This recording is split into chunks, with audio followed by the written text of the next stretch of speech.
우리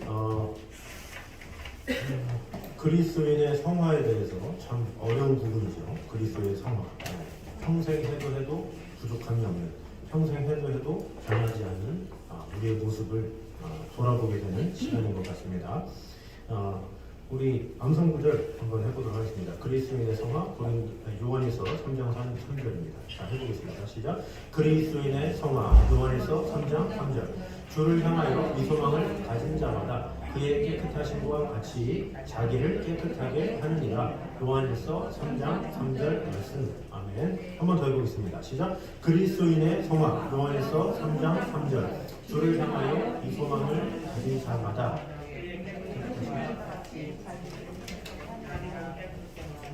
네, 점점 막 흐려지고 있어요. 자, 한 번만 더 해보겠습니다. 시작. 그리스도인의 성화. 주를 향하여 이 소망을 가진 자마다 그에게 아멘. 네. 제가 이렇게 눈을 일부러 안 마주치려고 노력을 해요. 왜냐면 눈 마주쳤다가 혹시나 이렇게 마스크를 써도 좀 이렇게 보이잖아요. 하는 게 괜히 또 다 외웠다 이런 마음으로 해야 제가 일주일이 편해요. 그래서 깊은 마음으로 이렇게 암송을 하시면 좋겠습니다. 제가 늘 말씀드리지만 제목과 구절은 꼭 기억하셔야 돼요. 그러니까 완벽하게 우리가 하는 게 가장 최우선이고, 설령 그렇지 못한다 할지라도 제목과 구절을 명확하게 알고 있어야 그 주제 가지고 명확하게 펴주기도 하고 이해하기도 하고 이렇게 하지 뭐더라 그러면서 이렇게 하면 안 됩니다. 그래서 우리가 이런 것들, 지금 우리가 한 것만 해도 몇 구절입니까? 1과에 6구절, 지금 또 13구절이면 19구절이에요. 19구절만 달달달달 해서 누군가 만나서 이렇게 보여주면, 와, 여호와의 증인만 성경 잘하는 줄 알았더니, 이야, 대단하네. 세상에 어떻게 저 성경을 잘 알아. 이 세상에 많은 사람들은 또 교회를 다녔다고 해도 성경 3-4구절만, 자기가 어디 한번 구절 볼까요? 막 하면서 3-4구절만 보여줘도, 와, 막 이렇게 놀라요. 그러니까, 우리가 이런 구절은 기본적으로 특별히 제자훈련에서 한 것들은 꼭 분명히 알아서 이렇게 할 수 있도록. 성령의 9가지 열매 딱 그러면 갈라디아서 5장 바로 탁 나와서 이게 딱 돼야 되는 거예요. 예수님의 신성 딱 요한일서 요한복음 1장 1절 막 그러면서 이렇게 탁탁탁탁 나와야, 사랑장 그러면 고린도전서 13장 뭐 이렇게 기본적인 것들, 아주 어려운 것들 막 그런 게 아니라 기본적인 것, 이런 것은 여러분이 꼭 자꾸 읊조리시고 자꾸 이렇게 하셔서 이렇게 하셔야 돼요. 그러니까 무조건 이렇게 성경 읽고 뭐 이런 것도 참 중요하겠지만, 그 가운데 어디가 어딘지를 다시 한번 공부하면서 짚어가는 건 상당히 중요합니다.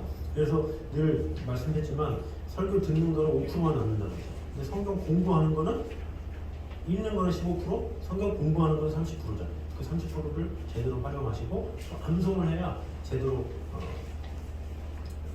빛을 발할 수가 있습니다. 그래서 암송하는 것을 절대 귀찮아하지 마시고 이렇게 같이 이렇게 하시면 좋겠습니다.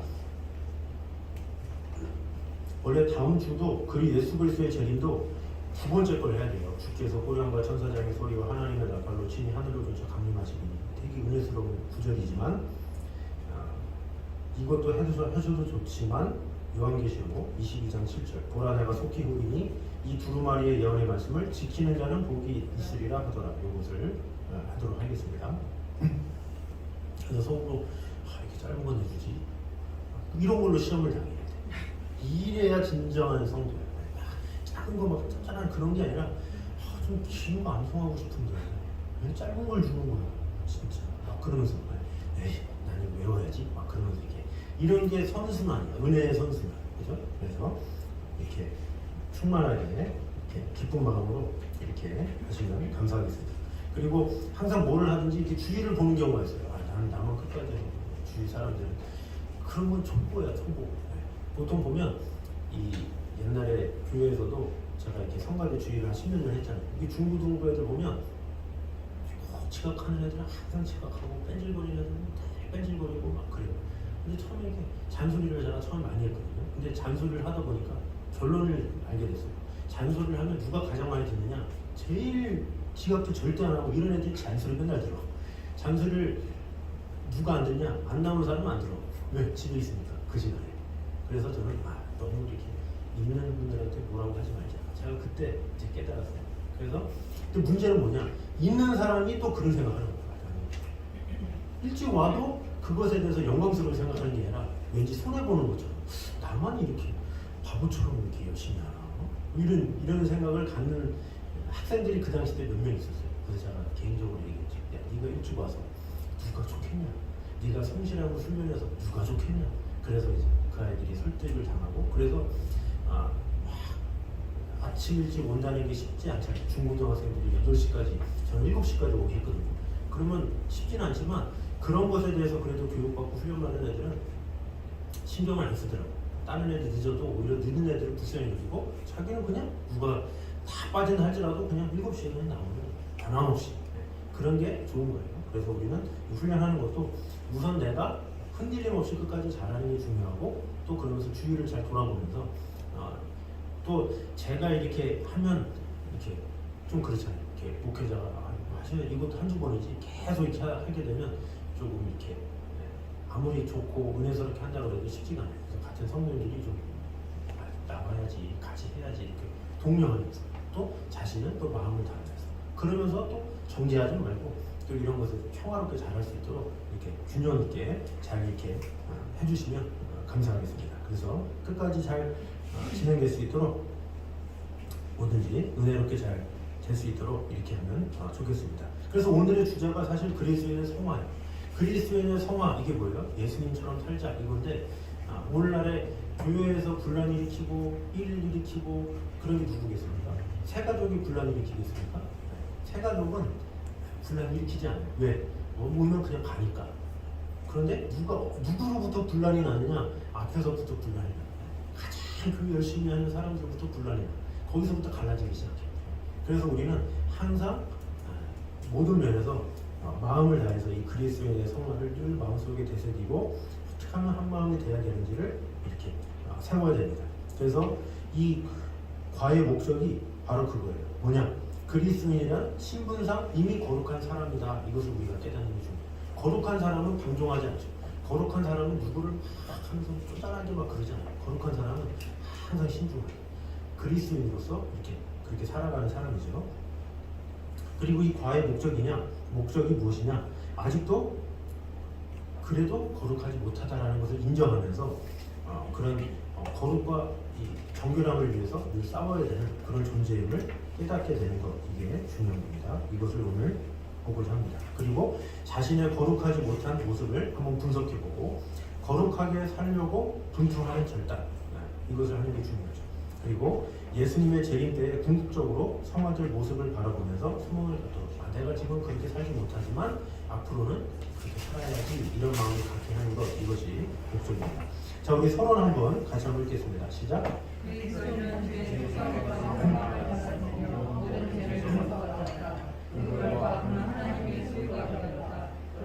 그는 거룩한 사람이다. 그럼에도 불구하고 많은 그리스도인이 다음과 같이 질문을 한다. 실제 생활에서 거룩하지 못한 부분이 너무너무 많은데 어떻게 거룩하다고 할 수 있는가? 아직 내 안에는 악이 남아 나를 괴롭히는데 이것은 모순이 아닌가?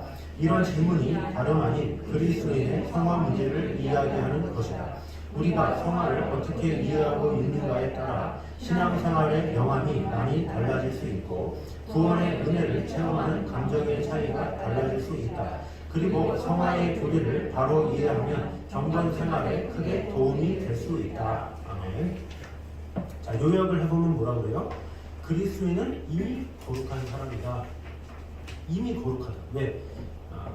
의롭다 하셨기 때문에, 의롭다 쳐졌기 때문에 우리는 이미 거룩한 사람이다 라는 거죠. 그리고 뒤에 뭐라 그러니까 성화의 문제, 그리스도인은 이 성화의 문제를 제대로 이해하지 못한다. 그래서 그 성화를 어떻게 이해하고 있냐에 따라서 신앙생활이 영원히 달라질 수 있다. 또 은혜를 체험하는 감정의 차이가 달라질 수 있다. 그래서 세 번째로 뭐예요? 성화를 제대로 이해하면 경건생활에 큰 도움이 된다라는 거죠. 그래서 이 성화, 그리스도의 성화에 대해서 오늘 한번 보도록 하겠습니다. 우리 1번 한번 같이 한번 읽겠습니다. 시작. 예수님을 믿고 성령을 선물로 받은 사람은 이미 본질상 거룩한 존재가 되었다. 거룩하기 위해 믿은 것이 아니라 믿기 때문에 거룩해진 것이다. 이 놀라운 사실에 대해서 사도 바울은 대단히 흥분한 어조로 다음과 같은 말을 하고 있다. 고린도후서 6장 14에서 16절을 가지고 그 내용을 생각하면서 적어보자. 자, 고린도후서 6장 한번 보겠습니다. 고린도후서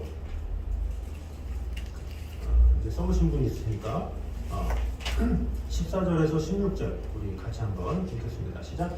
너희는 믿지 않는 자와 멍에를 함께 내지 말라. 의와 불법이 어찌 함께하며 빛과 어둠이 어찌 사귀며 그리스도와 벨리알이 어찌 조화되며 믿는 자와 믿지 않는 자가 어찌 상관하며 하나님의 성령과 사랑이 어찌 일치가 되리요. 우리는 살아계신 하나님의 성전이라. 이와 같이 하나님께서 이르시되 내가 그들 가운데 거하며 두루 행하여 나는 그들의 하나님이 되고 그들은 나의 백성이 되리라. 아멘. 자, 여기 보니까 첫 번째 메시지가 뭐냐?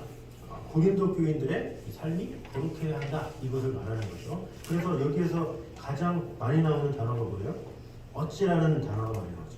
어찌 함께하며, 어찌 조화되며, 어찌 상관하며, 어찌 일치가 되리요. 이렇게. 그러니까 고린도 성도들은 안 믿는 사람과 달라도 확연하게 달라야 된다. 무엇이 달라도 달라야 된다. 그것을 강조하고 있는 거죠. 그래서 사도 바울이 말하는 거예요. 너네 세상 사람들과 똑같으면 무슨 소용이냐. 구별된 삶을 살아야지, 이렇게 말씀을 하는 거죠. 그리고 두 번째는 뭐냐? 왜 거룩하게 살아야 하는지, 그것에 대해서 말을 하고 있죠. 그러면서 뭐라 그러니까? 성전에 비유하죠. 그래서 우리는 살아계신 하나님의 성전이라, 이렇게. 그리고 또 하나님께서 뭐라 그래요? 내가 그들의 하나님이 되고 그들은 나의 백성이 되리라. 그러니까 고린도 성도들이 살아계신 하나님의 성전이요 백성이기 때문에 거룩하게 살아야 한다, 이렇게 말씀하고 있는 거죠. 사실 이 고린도 교회 이 교인들은 사실 우리가 초대교회 그러면 다 뜨겁고 다 예수님 잘 믿고 이렇게 잘못 생각하는 경우가 많이 있어요. 그 생각을 어디서 하느냐? 사도행전 2장 때문에 그래요. 2장하고 4장에 보면 서로 나누고 떠벌대고 막 이런 것들 때문에 자, 초대교회 성도들은 다 천사 같다. 그런데 지금 이 고린도 교회가 초대교회. 이 초대교회인데 어떤 일이 났어요? 여기서 근친상간하죠. 누가 높냐 그러면서 베드로가 높냐 바울이 높냐 그러면서 파싸움하죠. 당파싸움에다가 그리고 뭐 성찬에 대한 문제, 뭐 사도권에 대한 문제, 부활에 대한 언쟁, 별의별 언쟁을 다 해요. 이 고린도 전서를 보면 야, 이 오늘날의 교회랑 별다를 거 없어. 더 심해. 어떻게 예전에 초대교회 때 이런 일이 있어. 막 그러면서 말도 안 되는 일을 하는 거죠. 그래서 이 사도 바울은 적나라하게 이렇게 이야기를 하면서 6장에 이렇게 말하는 거예요. 너 하나님의 성전이지 않냐? 그렇게 살지 마. 이렇게 얘기를 하는 거예요. 이미 고린도전서에 수많은 문제들을 다 언급했잖아요. 그 다음에 나중에 쓴 편지가 고린도 후서이기 때문에 고린도전서의 그 수많은 문제들을 사도 바울이 다 하고 나서 그러고 나서 후서에 또 이렇게 쓴 거예요. 고린도전서의 문제가 또 뭐였어요? 서로 이제는 영적인 것까지 과시게 돼요. 그러니까 사회적으로도 무리를 일으키는 사람들이 많을 뿐더러 교회의 갈라짐을 일으키는 성도들이 많을 뿐더러 거기다가 뭐냐? 방언한다, 예언한다, 그걸 또 자랑하고 으쌰으쌰 되는 게 있어요. 그러니까 사도 바울이 보다 못해서 고린도전서 13장에 사랑에 대해서 알려준 거죠. 그러다가 나중에 이제 고린도 후서에서 이렇게 말하는 것도 하나님의 성전이지 않냐? 거룩하게 살아라. 이렇게 계속 권면하는 거예요. 믿음이 있다고 착하냐? 그렇지 않다는 거죠. 계속 우리는 착해져야 돼요. 성화가 계속 이루어져야 되고. 그렇기 때문에 사도 바울이 계속 권면하는 거예요. 이 시간을 두고 고린도전서 썼던 게 뭐 한 달 전이고 후서가 두 달 후 이게 아니에요.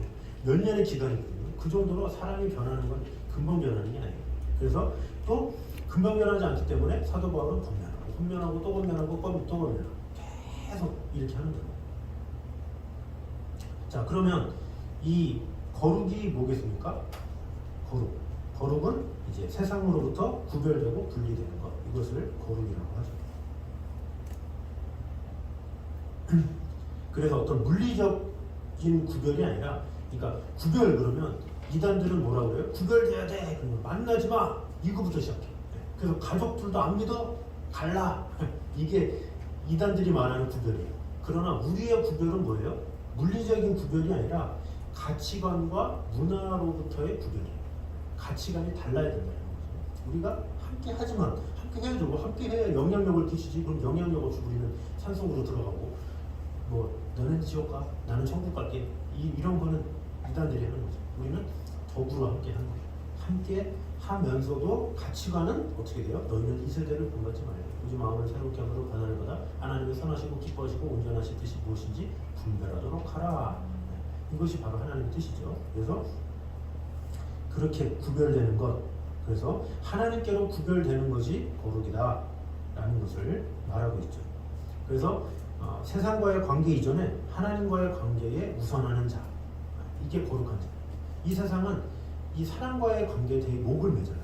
세상에서 적응하려고 기를 쓰고. 그런데 하나님의 사람은 뭐예요? 내가 하나님과의 관계가 너무 그래. 내가 예배를 회복해야 되는데 하나님께서 나를 어떻게 보실까? 이런 게 바로 이렇게 거룩한 자죠. 거룩한 자는 하나님과의 관계 때문에 고민해요. 내가 좀 더 기도해야 되는데, 내가 좀 더 말씀을 봐야 되는데. 이게 거룩한 자죠. 근데 그렇지 못하는 사람은 어때요? 친구를 더 사귀어야 되고, 어떤 사람한테 더 잘 보여서 무슨 일이 일어나게 세상에서 자꾸 이렇게 세상 중심으로 이렇게 가는 경우가 있죠. 그래서 진정한 거룩은 뭐냐? 하나님과의 관계에 우선하는 자. 하나님과의 관계 우선하면 잠언 말씀에 뭐라고 그래요? 사람의 행위가 여호와를 기쁘시게 하면 그 사람의 원수라도 그러도록 화목하게 하시느니라 그랬잖아요. 그러니까 하나님과의 관계에 마음을 두는 자가 거룩한 자고, 그런 거룩한 자를 하나님께서 책임져 주셔서 세상에서도 승리하도록 이렇게 하신다라는 거죠. 요셉에게 그런 모습이 있었잖아요. 하나님과 먼저 형통한 삶을 살았어. 하나님과 관계가 뜨거웠어. 그러니까 보디발이 어때요? 신임하죠. 신임하니까 많은 일을 맡기죠. 관계가 회복, 성공을 하게 돼. 옥중 감옥에 들어가서 하나님과의 관계에 마음을 다했더니 어때요? 간수가 너 일 잘하네. 너 여기 있는 거 일 많다. 그러면서 간수와의 관계가 깊어지죠. 그러면서 거기 있는 죄수들도 술관 한 잔, 떡 한 장이 자신의 꿈을 물어보면서 관계가 하나씩 되는 거예요. 그래서 지혜로운 사람, 그런 하나님 중심의 사람은 하나님 중심의 관계에 마음을 다한다. 그것이 거룩이다. 이것을 우리가 분명히 알아야 됩니다. 자, 2번 한번 읽겠습니다. 시작. 많은 성도가 그러하듯이 당신도 이미 성령으로 거룩해진 자기 자신에 대한 확신이 부족해서 늘 믿기는 믿어도 여전히 더러운 존재라고 생각하는 어두운 면은 없는가? 자, 믿기는 믿어도 여전히 더러운 존재라고 생각하는 어두운 면은 없는가? 그러니까 이미 거룩한 존재라는 사실에 대해서 확신을 갖지 못하는 성도들이 참 많아요. 실질적으로 참 많아요. 그러니까 보통 우울증이 좀 집한 분들이 좀 그런 분들이 많고, 그리고 난 안 돼, 난 죄가 많아, 이것을 겸손으로 생각하는 성도들이 보통 그래요. 또 반대로 내가 좀 의롭죠, 이렇게 말하기도 그렇고, 그러니까 내가 몰려. 근데 이게 지나치다 보니까 자기 비하를 막 하게 돼. 나 따위가 뭐 내까지 깨 뭐 그러면서 자꾸 자기를 막 집어 누르고 막 이런 거는 아니다라는 거죠. 너무 이렇게 자신을 더러운 존재로, 저급한 존재로 해서는 안 돼요. 왜? 하나님께서 우리를 의롭다 칭하셨기 때문에. 우리가 의롭다 칭하셨는데 하나님께서 우리를 그렇게 부르셨는데 몰려. 이렇게 되면 오히려 하나님의 부르심을 무한하게 하는 거예요. 우리가 하나님의 자녀로 부르심을 받았으면 아빠, 아버지 부르시는 게 특권인데 제가 어떻게 하나님의 아버지라 부르나요? 이런 거는 없죠. 제가 몰려. 자녀와의 관계에서 우리가 할 수 있잖아요. 야 아들아 뭐 해라. 제가 무슨 아들인가요? 불평거랑 마찬가지. 얼마나 황당해. 아들이면 아들이지. 아들이니까 뭐라고 욕할 수도 있고 부모한테 뭐라고 할 수도 있는 거지. 이제 그런 관계가 중요하게 있어야 된다는 거죠. 하나님께서 이미 구별하셨기 때문에 우리는 담대하게 하나님과의 깊은 관계 가운데 살아가야 된다는 거죠.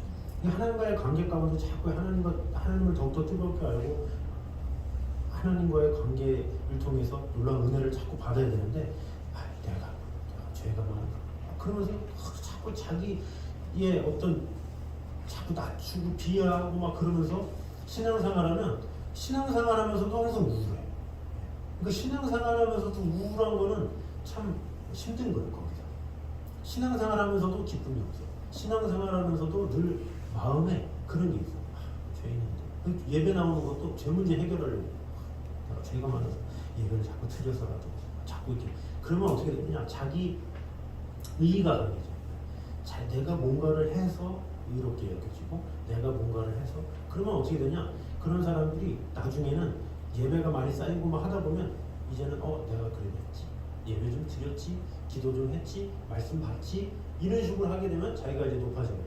이제는 내가 뭘 해요? 그랬는데 진짜로 막 꾸준히 막 하다 보니까 내가 누가 봐도 되게 자랑스럽게 했거든. 그러니까 그때부터 하나님을 드러내기보다는 내가 했습니다. 내가 좀 했더니, 기도했더니, 내가 말씀 받더니, 내가 신앙생활 이렇게 했더니 이러면서 자기 의로 가게 되는 경우가 있어요. 그래서 우리는 항상 처음부터 시작을 해야 되는 거예요. 그 처음이 뭐냐? 하나님께서 나를 거룩하다 칭해 주셨고 나를 의롭다 칭해 주셨기 때문에 그 나를 칭해 주신 그 사랑에 감격해서 나는 예배하고 그 사랑에 의해서 나는 무엇을 한다. 나는 하나님 영광 중심으로 가야 돼. 그래야 항상 그 습관이 항상 나중에도 하나님께서 하셨다 이런 고백을 하는 거죠. 그런 것이 습관이 안 되면 나중에 잘 되면 자기 탓이고 안 되면 하나님 탓하고 이런 경우가 있다는 거죠. 자, 3번입니다. 가져보겠습니다. 시작. 하나님의 자녀는 항상 거룩한 생활에 힘써야 한다. 이전에 대해 사도 바울은 무엇이라고 말하는가? 자, 항상 거룩한 생활에 힘써야 된다. 자, 고린도후서 7장 1절입니다. 읽어보겠습니다. 시작. 그런즉 사랑하는 자들아, 이 약속을 가진 우리는 하나님을 두려워하는 가운데서 거룩함을 온전히 이루어 육과 영의 온갖 더러운 것에서 자신을 깨끗하게 하자. 자, 더러운 것에서 자신을 깨끗하게 하자 이렇게 이야기하고 있습니다. 이 약속을 가진 우리는 그러잖아요. 이 약속이 뭐겠습니까? 이 약속은 바로 6장 18절이에요. 우리 고린도후서 6장 18절 같이 한번 읽겠습니다. 시작. 너희에게 아버지가 되고 그 바로 전에 고린도후서 6장 18절 그거 찾으셨죠? 그러니까 7장 1절에 이 약속을 가진 이것은 그 전에 바로 고린도후서 6장 18절입니다.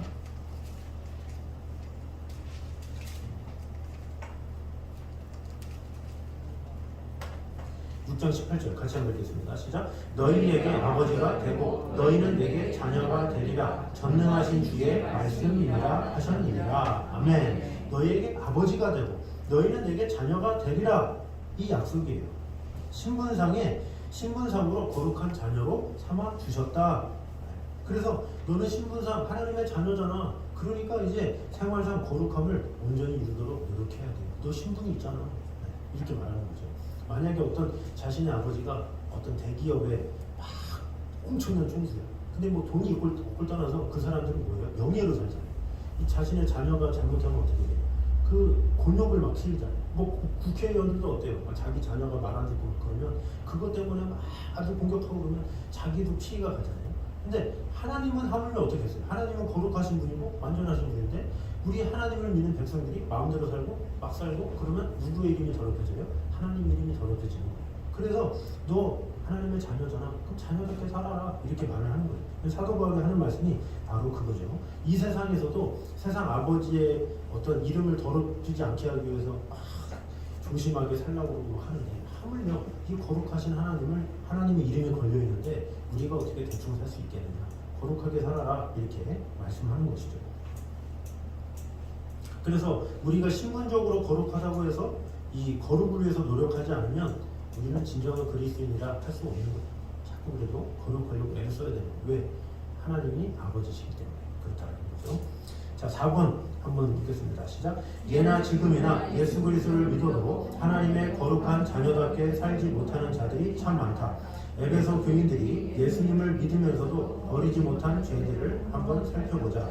자, 에베소 교인들의 죄들이 이렇게 나와 있습니다. 우리 에베소서 4장 25절에서 29절.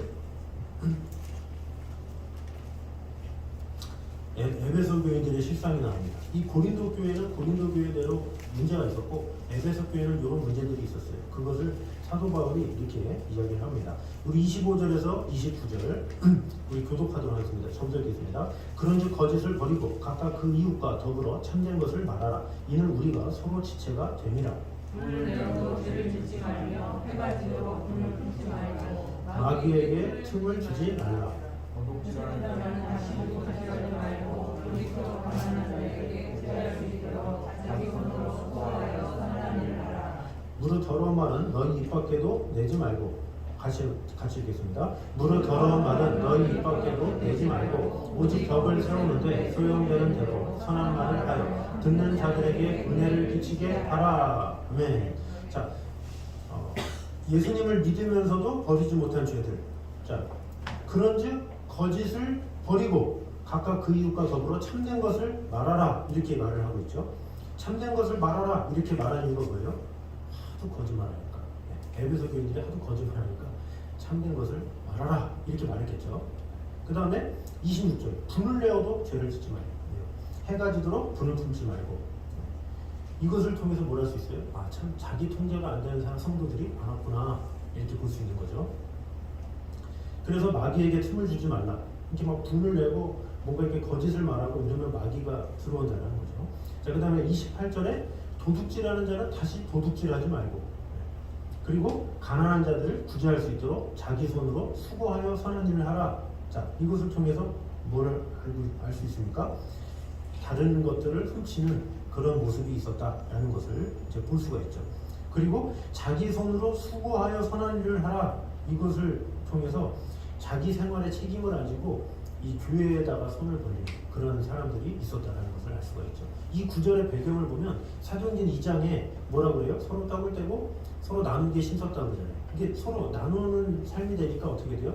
알아서 해주는 거예요. 알아서 하니까 일을 안 해. 네. 이런 게 있었다는 거죠. 그러니까 에베소 교인들도 이런 게 있어요. 아, 복지가 다 돼 있네. 교회도 김치도 주고 뭐도 주고 밥도 주고 생활도 주고 뭐 평일에도 막 도와주고 하다 보니까 이제 일을 해요. 지금 정제가 박살이 났잖아요. 지금 미국부터 난리가 났죠. 그 이유가 뭐겠습니까? 미국에서 코로나라고 돈을 다 풀었어. 다 푼 거야. 그러면 예를 들어서 알바생이 한 달에 100만 원 받는데 미국에서 200만 원 받더라고. 뭐 재난지원금 우리나라는 아무것도 안 돼. 거기는 막 우리나라 100만 원 줄 때 500만 원, 1000만 원 지금까지 계속 줘. 너무나도 줘. 그러다가 지금 막 철도 노조를 막 하잖아요. 우리 못 산다 그러니까 이 바이든이 조금 있으면 이제 중간 선거 이 정치 때문에 자기 투표율 때문에 주면 안 되거든요. 그 주면 나라 빚이 많아가지고 그거 주면 안 돼. 근데 나라 빚이 엄청나게 많은데도 주겠다. 갑자기 연설하면서 당신한테 1년에 4번 보너스 주고 뭐 주고 이게 뭐예요? 다 나라 세금 다 주겠다는 거예요. 그래서 철도 노조하던 사람들이 신났죠. 그런데 미국은 큰일 났어. 그 돈 다 줘가지고. 그러니까 이 사람들이 자꾸 나라에서 요구하는 대로 나라에서 다 주다 보니까 미국의 경제가 무너진, 전 세계적인 경제가 지금 그렇게 됐어요. 이 영국에도 총리가 바뀌고 나서 갑자기 막 부자들도 세금 면제해준다. 그러면서 난리가 나는 거예요. 근데 그런 게 왜 그러냐? 자꾸 나라에서 해주다 보니까 이제는 자기가 일 안 해도 된다 이런 생각이 드는 거죠.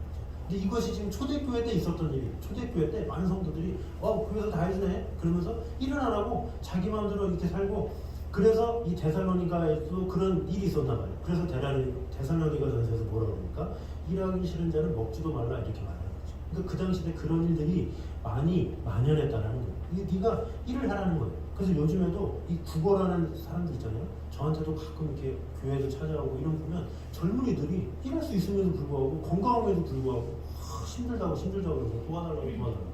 그것도 한두 번이지. 그래 내가 2만 원 줄 테니까 이번이 마지막이다. 그래도 습관이 돼가지고 계속 전화해. 문자 도와달라. 이런 거 보면 제가 늘 얘기해줘. 너 일할 수 있는데 젊은이인데 왜 그러냐. 계속 그러고 사장님이 뭐 이상해서 이 습관인 거죠. 그래서 이 주민들한테 이런 모습이 있었다라는 거죠. 에베소 교회 때. 그리고 5번째 뭐라 그럽니까? 무릇 더러운 말은 너희 입 밖에도 내지 말고. 그럼 뭐예요? 맨날 더러운 말을 했다라는 거죠. 거룩하지 못한 언어를 사용했던 성도들이 어디 있었다? 에베소 교회에 있었다. 그러니까 에베소 교회의 모습이 오늘날 현대 교회나 사실 별반 차이 없다라는 거죠. 이게 쉽게 말하면 뭐예요? 인간 사는 세상이 참 똑같다. 이렇게 볼 수가 있는 겁니다. 그래서 하나님은 자꾸 이게 사도 바울을 통해서 자꾸 거룩하라 이렇게 하는 겁니다. 자, 5번 한번 읽겠습니다. 시작. 자신을 깨끗하게 믿는 노력을 잘하지 못해 신앙생활에서 피해를 보는 문제가 있는가?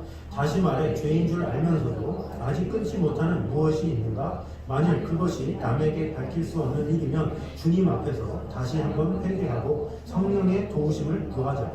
만일 털어놓아도 괜찮은 것이면 형제들과 서로 나누면서 그들의 도움을 청하자. 자, 이거는 개인적으로 뭔가 이렇게 끊지 못하는 게 있는지, 또 도움이 필요한 것이 있는지, 이런 것은 믿음의 사람들과 같이 나누면서 또 하나님 앞에 자꾸 이렇게 호소하고 통하면서 이렇게 해결하면 좋겠습니다. 우리 6번을 한번 읽겠습니다. 시작. 다시 한번 알아두라. 우리는 거룩한 사람이 되기 위해 죄를 멀리하고 의롭게 살려는 하는 사람이 아니다. 이미 거룩한 사람이 되었기 때문에 더럽고 악한 것을 멀리하려는 것이다. 이 점에 대해 당신은 바로 깨닫고 있는가? 네, 이게 되게 중요한 부분이죠. 거룩한 사람이 되기 위해 죄를 멀리하고 이렇게 살려는 사람이 아니다. 이미 거룩한 사람이 되었기 때문에 더럽고 악한 것을 멀리하려는 것이다. 네, 되게 중요하죠. 그냥 거룩해야 돼, 거룩해야 돼, 거룩해야 돼 이게 아니라 우리 이미 거룩한 자예요. 네. 그래서 성도잖아요. 성도, 거룩할 성. 네. 성도. 그래서 거룩한 자기 때문에 우리는 악한 것을 멀리해야 된다라는 거죠. 그래서 어떻게 보면 이 거룩하게 산다라는 것은 무거운 짐이 아니라 금지로 살아가는 것, 그게 참 중요해요. 금지. 내가 그래도 거룩한 사람인데 이런 금지로 살아가게 되면 그 사람의 태도나 이런 것은 달라지게 되겠죠. 또 똑같은 삶을 산다고 해도 어떤 사람은 억지로 막 이렇게 그 수준이 돼야지 노력하는 사람이 있는 반면에 어떤 사람은 되게 금지로 살아가는 사람이 있어요. 이왕이면 금지로 살아가야 되겠죠. 하나님의 자녀인데, 크리스천인데 그런 거에 대한 기쁨을 가지고 이 살아가면 그렇게 하게 되는 거죠.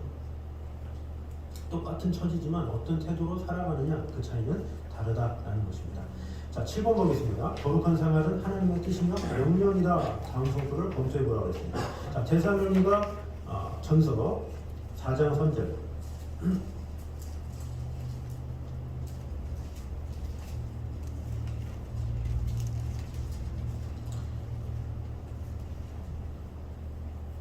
(4장 3절하고 7절) 같이 한번 읽겠습니다. 시작. 하나님의 뜻은 이것이니 너희의 거룩함이라 곧 음란을 버리고 7절. 하나님이 우리를 부르심은 부정하게 하심이 아니요 거룩하게 하심이니.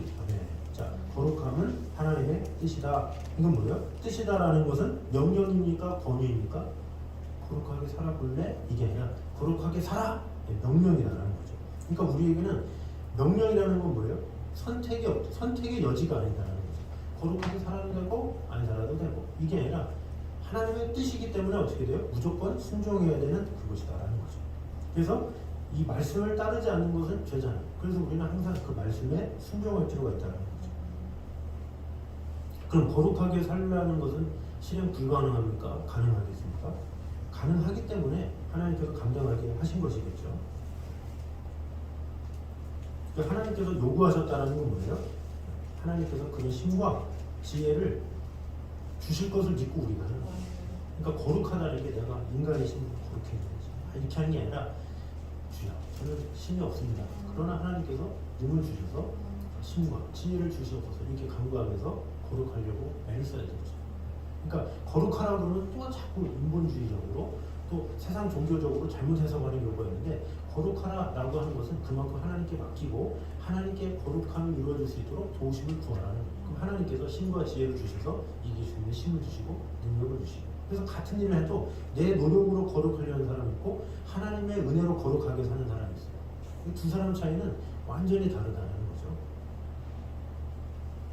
그러니까 무슨 어떤 아이가 어떤 일을 해요. 근데 어떤 일을 하는데 어떤 아이는 부모님의 강요에 의해서 하고 어떤 아이는 좋아서 해요. 그럼 당연히 좋아하는 걸 못 이기잖아요. 근데 마찬가지예요. 이 거룩이라는 것도 하나님께서 하라고 해서 어쩔 수 없이 지옥 갈까봐 뭔가 이렇게 두려움 때문에 하는 사람이 있고 어떤 사람은 금지를 가지고 하나님께서 나를 부르셨네 라고 하면서 뭔가 내가 하나님의 자녀된 자로서 내가 이렇게 살아가는 것이 당연하지 기쁨 힘을 주세요. 저는 못하지만 하나님께서 은혜 주실 수 믿습니다 라고 하는 사람과 극명하게 다르다라는 거죠. 그래서 어떤 일에 있어서 어떤 태도로 가지는 자는 상당히 중요하다라는 것입니다. 자, 베드로전서 1장 15, 16절. 베드로전서 1장 15, 16절. 우리 같이 한번 읽겠습니다. 시작. 오직 너희를 부르신 거룩한 이처럼 너희도 모든 행실에 거룩한 자가 되라. 기록되었으되 내가 거룩하니 너희도 거룩할지어다 하셨느니라. 아멘. 자, 거룩이 뭐냐? 하나님께서 우리 성도들에게 요구하시는 명령이다 라는 거죠. 근데 이 베드로가 말하는 거룩의 표준이 누굽니까? 누구처럼? 하나님처럼. 너희를 부르신 거룩한 자처럼, 거룩한 이처럼. 그러니까 하나님의 수준으로 거룩해라. 참 어렵죠. 그 정도로 이 하나님은 거룩을 중요하게 여기신다, 이렇게 보면 되겠죠. 자, 요한일서 3장을 보겠습니다. 요한일서 3장 2절과 3절. 요한일서 3장 2절과 3절 같이 읽겠습니다. 시작. 사랑하는 자들아, 우리가 지금은 하나님의 자녀라. 장래에 어떻게 될지는 아직 나타나지 아니하였으나 그가 나타나시면 우리가 그와 같을 줄을 아는 것은 그의 참모습 그대로 볼 것이기 때문이니 주를 향하여 이 소망을 가진 자마다 그의 깨끗하심과 같이 자기를 깨끗하게 하느니라. 아멘. 자, 주님께서 재림하실 때 하나님의 자녀들은 예수 그리스도와 같게 된다라는 거죠. 그러니까 예수님처럼 흠과 티가 없는 거룩한 존재가 되는 것, 이것이 바로 최종적인 모습이라는 거죠. 재림 시에 우리가 가져야 될 모습, 예수님처럼 흠과 티가 없는 거룩한 존재가 될 정도로 준비되어야 된다라는 것을 말하고 있는 겁니다. 자, 그럼 거룩한 생활의 동기는 무엇인가? 3절에 우리 암송한 말씀이죠. 주를 향하여 이 소망을 가진 자마다 그의 깨끗하신 것 같이 자기를 깨끗하게 하느니라 그랬죠. 그래서 거룩한 생활의 동기 중에 하나가 바로 금지다. 금지. 나를 부르셨구나. 내가 하나님의 자녀구나. 그리고 거룩한 생활의 또 다른 동기가 바로 뭐냐? 소망이죠. 소망. 주를 향하여 이 소망을 가진 자마다 소망. 우리가 살다 보면 거룩한 생활에 실패할 수도 있지만 궁극적으로 예수님처럼 될 것이다 라는 소망을 가지고 하라는 거예요. 우리 넘어질 수 있지만, 부족할 수 있지만, 연약할 수 있지만, 그러나 힘을 내서 주님의 뜻이기 때문에, 하나님의 마음이기 때문에 거룩하게 힘써야 된다 라는 것을 우리가 늘 점검하면서 나아가야 된다는 겁니다.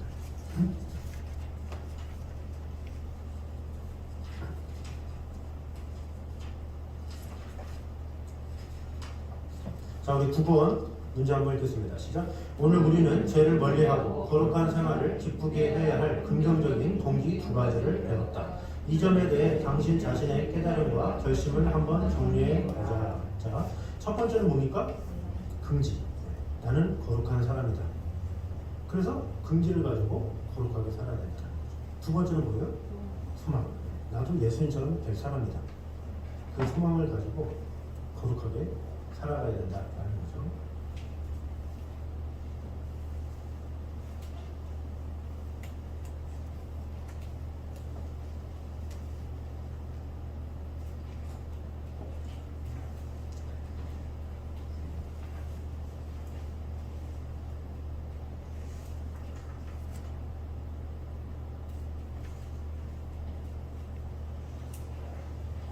그래서 이 거룩함은 한순간에 성취가 되는 게 아니죠. 점진적으로 나아가야 된다는 것을 우리가 봐야 됩니다. 그래서 이 성화는 한순간에 이루어지는 것도 아니고 평생 우리가 사실 싸워야 돼요. 아주 우리가 평생을 두고 계속 해야 돼요. 훈련해야 돼요. 되게 중요한 요소죠. 우리가 뭐 재정적인 것도 어때요? 가계부 막 쓰잖아요. 이렇게 주부들 보면 막 쓰게 되는 경우가 있어요. 왜? 그거를 해야 이렇게 이런 것들이 하나씩 이제 쌓이고 그게 훈련이거든요. 근데 운동도 마찬가지예요. 운동도 체계적으로 하는 사람들은 전부 다 시간을 내서 하루 30분 어디 뭐 정확하게 띵박질 어떻게 걷기 어떻게 다 체계적으로 먹는 거 다 식단 하나 다 완벽하게 하는 사람. 그 그런 사람들은 변화가 일어나. 그러니까 변화가 일어나는 사람은 어떤 사람이에요? 체계적인 사람은 변화가 일어나. 근데 체계가 없는 사람은 변화가 없어. 근데 거룩도 마찬가지야. 이 체계를 가진 사람은 변화가 일어나죠. 꾸준히 말씀이나 뭐 이런 거나 이렇게 경건 생활의 예배나 이런 것들도 꾸준히 이렇게 하게 되면 이 변화가 일어나죠. 그러나 그런 거 없이 그냥 은혜 받았다 그러면 또 막 또 그렇지 않다 그러면 또 안 한다. 뭐 이런 식으로 되면 아무런 변화가 없는 거죠. 끝까지 어떤 영적인 것도 우리가 계획을 세우고 어떻게 해야 되는지 그걸 신중하게 이렇게 하면서 하나님과 가까워야 될 필요가 있다라는 거죠. 그래서 비록 나는 이 세상 살아가는데 좀 거룩하지 못한데 또 이런 것을 너무 비관적으로 생각할 필요도 없이 우리는 평생 거룩해져야 되는데 이런 마음을 가지고 나는 아직 건축 중이지, 나는 자꾸 변화되려고 하는 과정이지 하면서 자신을 자꾸 이렇게 돌아보면서 이렇게 세워져 가면 좋을 것 같습니다. 자, 우리 맨 뒤에 우리 그 부분 보도록 하겠습니다.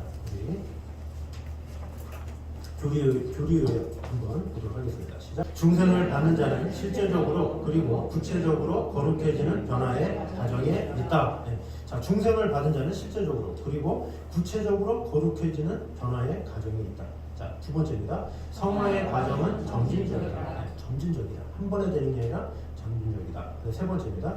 성화는 성령과 그리스도인이 함께 이루는 공동 사역이다. 네, 성령이 하시면서 또 우리가 함께 이루는 공동 사역이다라는 거죠. 네 번째입니다. 성화는 육신을 벗기 전에는 불완전하며 완성에 도달하지 못한다.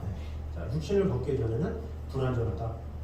완성할 수 없다. 완성이 될 수 없다. 우리 인간은 연약한 존재임을 늘 깨달으면서 성화에는 심어야 되겠죠. 이걸 합리화하는 경우가 있어요.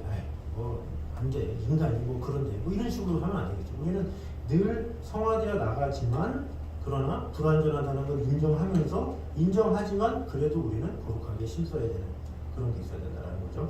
다섯 번째입니다. 성화는 구원의 공로가 아니다. 없습니까 이거?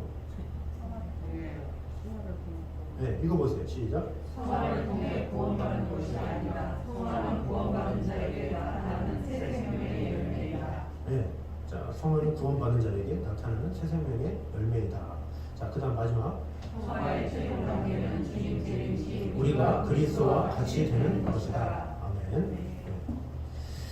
자, 성화의 최종 단계가 뭐냐? 주님이 재림할 때 우리가 그리스도와 같이 되는 것. 네, 우리는 평생 해결해야 될 바로 숙제다라는 거죠. 그리스도와 같이 되는 것.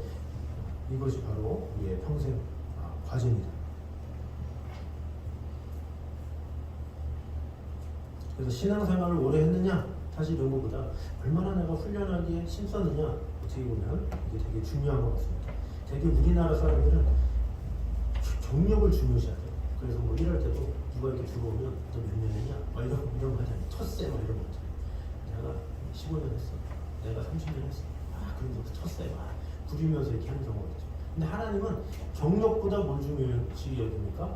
처음 된 자는 나중 된 자가 처음 된 자 이렇게 말하고 있어요. 하나님은 우리 인간에게 서열을 요구하는 게 아니라 얼마나 거룩하게 살려고 심쓰는지, 얼마나 하나님의 자녀로서 살아가기 원하는지 비교를 절대 안 하세요.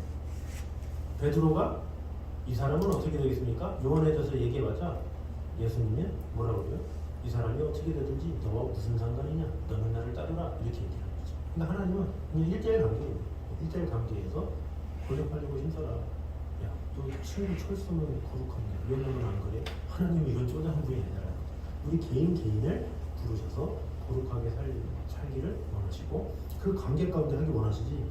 야, 너 저기 누구는 그거 하는데 왜 너는 못하냐? 이러면서 그런 분은 아니다라는 거죠. 항상 1대1과의 관계에서 우리가 하나님과 깊은 관계를 누리면 좋겠습니다. 자, 그래서 우리들 이 말씀들을 기억하면서 거룩하기 위해 살기 위해 힘쓰는 것은 우리의 의무고 또 근기를 가지고 아주 이렇게 잘 지켜야 되는구나 라는 마음을 가지고 거룩하게 살기에 힘쓰는 성도들이 되면 좋겠습니다. 사실 거룩한 삶은 어때요? 평일날에도 신경 써요. 많이 피곤하잖아요. 그러니까 우리가 성도로서 예배만 잘 드리면 돼. 그러면 사실 쉬워. 왜? 예배만 잘 드리면 되니까. 거기서만 딱 가면 쓰고 거룩한 자처럼 살면 되니까. 근데 하나님의 수준은 뭐예요? 너희 몸을 거룩한 산제물로 하나님께 드리라. 언제? 평소에. 이 세상에 있을 때. 그래서 세상에서 빛과 소금으로서의 삶을 사는 게 어떻게 보면 그게 하나님 앞에 드리는 영적 예배다. 이렇게 얘기하는 겁니다. 그러니까 우리가 생각하는 예배는 그냥 예배 시간 땡치면 하는 예배예요. 이건 쉬워. 누구나 앉아서 뭘 하겠어요? 뭐 설교 듣고 있고 뭐 하는데 무슨 분쟁이 생기겠어요? 그런데 그 이후 예배 끝나고 나면 세상으로 나가면 집에 가면 막 성질이 막 하면서 본성이 드러나고 막 세상에 밖에 나가면 엉망진창이고 그런 오늘날의 그리스도인들이 얼마나 많습니까? 그러니까 많은 일이 일어나는 거죠. 그런데 성경에서 말하는 그 예배의 핵심은 뭐예요? 너희가 성전이다. 너희 몸에 성령이 거하시지 않느냐? 거룩하게 살아라. 교회에서뿐만 아니라 사회에 나가서도 밖에서도 이웃 가운데서도 누구를 만나든지 거룩하게 살아라. 빛과 소금으로서 살아가서 하나님의 이름을 드높여라. 이것이 바로 하나님의 뜻이죠. 그래서 그리스도인들이 어떻게 보면 피곤한 거예요. 예배 드릴 때도 경건해야 되는데 그 외에 밖에서도 경건해야 돼. 얼마나 어려워. 막 쾌락으로 내 뜻대로 살아갈 수도 없어. 그래서 우리는 항상 우리의 신앙생활은 예배에서 이 틀 안에서만 끝나는 것이 아니라 진정한 예배의 그 효력은 어디서 나타난다? 세상에서 나타난다. 내가 정말로 은혜를 받으면 세상에 드러나게 돼 있어. 근데 내가 은혜를 받지 못하고 그 안에 거하지 못하면 교회는 교회고 세상은 세상이고 이렇게 되는 거죠. 그러니까 이 한국교회가 욕을 먹게 되는 거예요. 그 욕을 먹지 않으려면 우리가 교회에서 거룩하면 밖에서도 거룩하고 교회에서 덕을 세우고 은혜 충만한 것처럼 밖에서도 은혜 충만한 넓은 가슴으로 살아가는 것 이것이 필요하죠.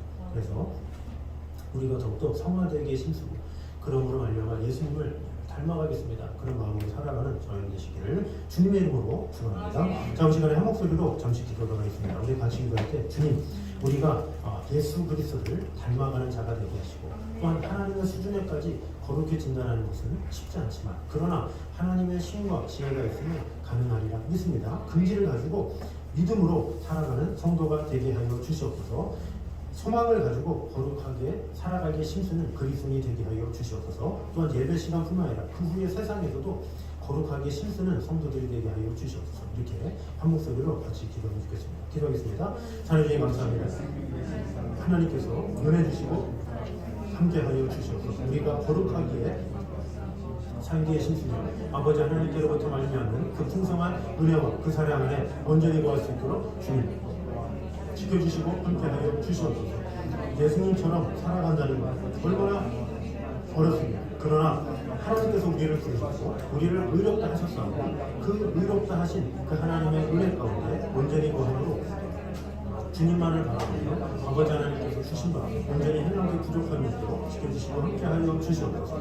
우리와도 언제나 함께하시는 하나님의 은혜 하나님의 사랑이 가득 넘치게 하여 주셔서 열심히 있게 아버지 하나님의 영광 가운데 온전히 구할 수 있도록 주님 지켜주시고 함께하여 주시옵소서. 우리와 함께해 주신 주님, 우리를 지켜주시는 주님, 우리는 정말로 그리스도의 자녀로서 늘 건축되어 간다는 것을 꼭 깨달음으로 말미암아 우리가 이 세상을 살아가는 동안에 예배 때뿐만 아니라 그 후의 삶 가운데서 함께하여 주시옵소서. 늘 거룩하게 힘써서 나아가는 그런 성도들이 될 수 있도록 지켜주시고 함께하여 주시옵소서.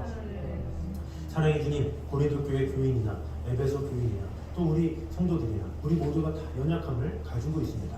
그렇다고 연약함을 가지고 이대로 살아야지 이것이 아니라 주님은 우리에게 거룩하라 말씀하셨습니다. 우리를 하나님의 자녀로 부르셨습니다. 그래서 우리는 어떻게 되겠습니까? 이미 거룩한 사람이다 라는 것을 가지고 그 긍지를 가지고 거룩하게 살기에 힘쓰는 자들이 되게 하여 주시옵소서. 이 거룩은 나 스스로 이룰 수 없습니다. 하나님께서 지혜와 힘을 주셔야 됩니다. 그 하나님을 의지함으로 말미암아 우리를 빛과 소금으로 사용해 주시는 그 하나님의 은혜를 갈망하며 경험하기에 힘쓰는 그런 성도들 될 수 있도록 지켜주시고 함께하여 주시옵소서. 또 우리가 예수님처럼 될 사람이다라는 마음을 가지고 소망을 가지고 마음을 다하게 늘 마음을 다하여 신앙생활하는데 부족함이 없도록 지켜주시고 함께하여 주시옵소서. 아버지 하나님께서 주신 은혜가 무엇인지를 우리가 분명히 알아서 우리가 예배당 안에서만 거룩하고 끝나는 것이 아니라 실제 현장인 밖에 나가서도 그리스도의 빛과 소금으로서의 역할을 잘 감당함으로 말미암아 우리의 선한 행실을 통해 우리의 입술을 통해 많은 이들이 주님께로 돌아오는 것을 경험할 수 있도록 주님 지켜주시고 함께하여 주시옵소서. 이제는 우리 주 예수 그리스도의 은혜와 아버지 하나님의 무한하신 사랑과 성령님의 교통하심 늘 우리와 함께 계심으로 말미암아 늘 거룩하게 살기에 힘쓰길 원하는 그 하나님의 마음을 알아 그 하나님의 사람으로서 기쁨으로 살아가길 원하는 이 자리에 있는 모든 성도들 위해 이부터 영까지 함께 있기를 간절히 축원하옵나이다. 아멘.